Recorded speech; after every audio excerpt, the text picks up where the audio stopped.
shit. Here we go again.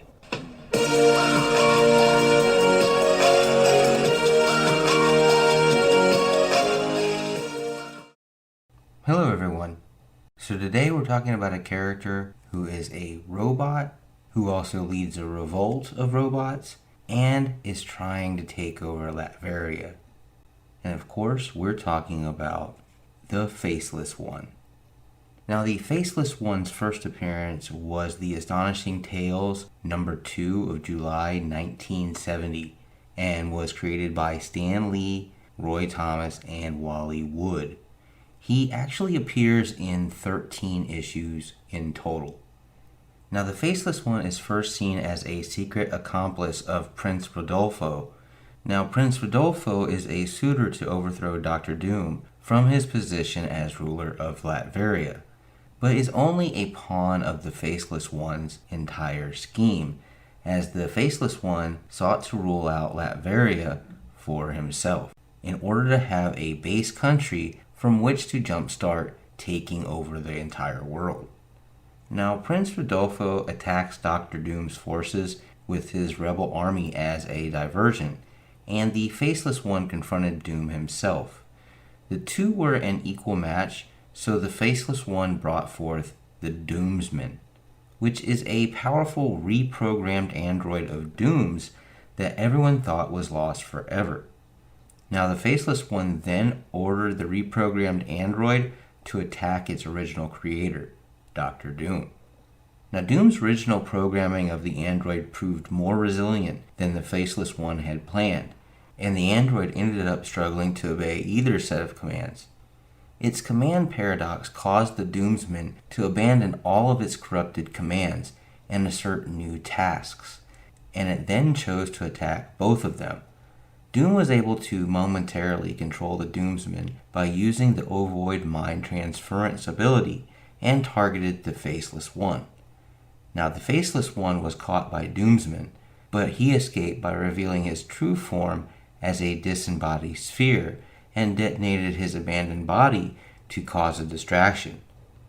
The Faceless One managed to escape in his Omni-Sphere and turned the castle's defenses against Doom, causing him to flee from the rebel army. Doom then activates a machine that causes an earthquake that completely levels his castle, as he wasn't about to allow the rebels to have any sort of victory. The Faceless One later becomes the leader of a revolt of robots that once served Dr. Doom. Now, Dr. Doom later hires Luke Cage to deal with some of these robots that are located in the United States. Doom then ends up denying Cage his payment after his job was completed, so Cage, angered by this, travels all the way to Latveria to force Doom to pay him. Now, after arriving in Latveria, however, Cage ended up being brought to the Faceless One by a group of robots. Now, because of this insult, Cage decides to join the Faceless One in invading Doom's castle, even if it was only that he could confront Doom over his non-payment. Confronting Doom, Cage managed to damage his armor, giving the Faceless One a chance to slay Doom. Cage, however, not willing to allow murder, fought the Faceless One to save Doom's life, and destroyed its exoskeleton, causing it to leave. Now, Dr. Doom finally pays Cage the $200 that he owes him. The next time he is seen, the Faceless One had taken control of Dry Dock, which is a space station that was serving as the base of the time-traveling Guardians of the Galaxy at the time. The Faceless One was able to capture astronaut Salia Petrie after it was believed that she burned up after free-falling through Earth's atmosphere. Now, implanting a mind-control device in the back of her neck, the Faceless One had Salia ask her friend Carol Danvers for help, then forced Salia to incapacitate Carol so that he could end up using the mind control device on her as well. Carol managed to get free, however, and switched to her Miss Marvel persona and ended up running into Vance Astro of the Guardians. Together they battled the Faceless One and Salia. They managed to separate the Faceless One from his android body, but it also injected Mrs. Marvel with its paralyzing toxin so that it could implant a mind control device in her neck. Vance Astro managed to blow off some of the Faceless One's legs as well as parts of its body, forcing it to teleport away. Miss Marvel and Vance Astro were also able to free Salia from the Faceless One's mind control after he was gone. Now, as far as powers and abilities with the Faceless One goes, the Faceless One is a Kitkin, which is an alien, and its true form is a featureless globe with 6 insect-like legs. Now, its senses are all psionic in nature rather than by a reaction to a physical stimuli. It can only communicate through its telepathic powers, and it has limited telekinetic abilities. The globe uses absorption to sustain itself rather than actually eating with a mouth. This character is roughly 3 feet 5 inches tall and 75 pounds without his android body. However, with his android body, he is 6 foot 8 inches tall and around 315 pounds.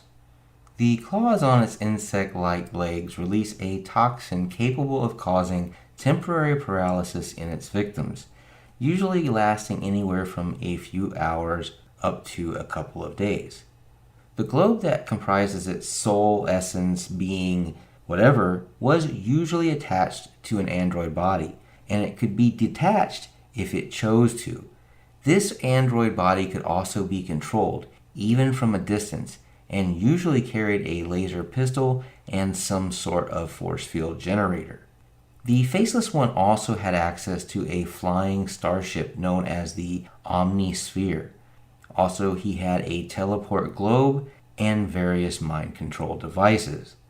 In our opinion, we really believe that if Dr. Sun and Ruby Thursday met this guy, that they would actually start a club. Or at the very least, a villain team-up almost has to occur. The weird ability to detach its head from its body, coupled with the fact that its head isn't its head, it's its whole body, and its whole body is a robot globe spider thingy, definitely hits the red in our weird crap-o-meter. The Faceless One is basically a villain to a villain, and a villain that, for everyone within the Marvel Universe, shows why Doctor Doom is better off ruling Latveria. You sometimes want to think that Doom would be the ultimate worst, but then you have a character like this come along and makes everyone believe that an overthrow would just be more of the same, or worse.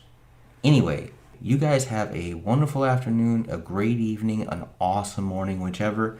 Please like, share, and subscribe. We really do appreciate that around here. Also, leave a comment down below. Let us know what you think of this video, as well as maybe write down a character that you would like us to talk about on this channel, and we'll see if we can't make that happen. As always, Excelsior. I'm gonna put some dirt in your eye.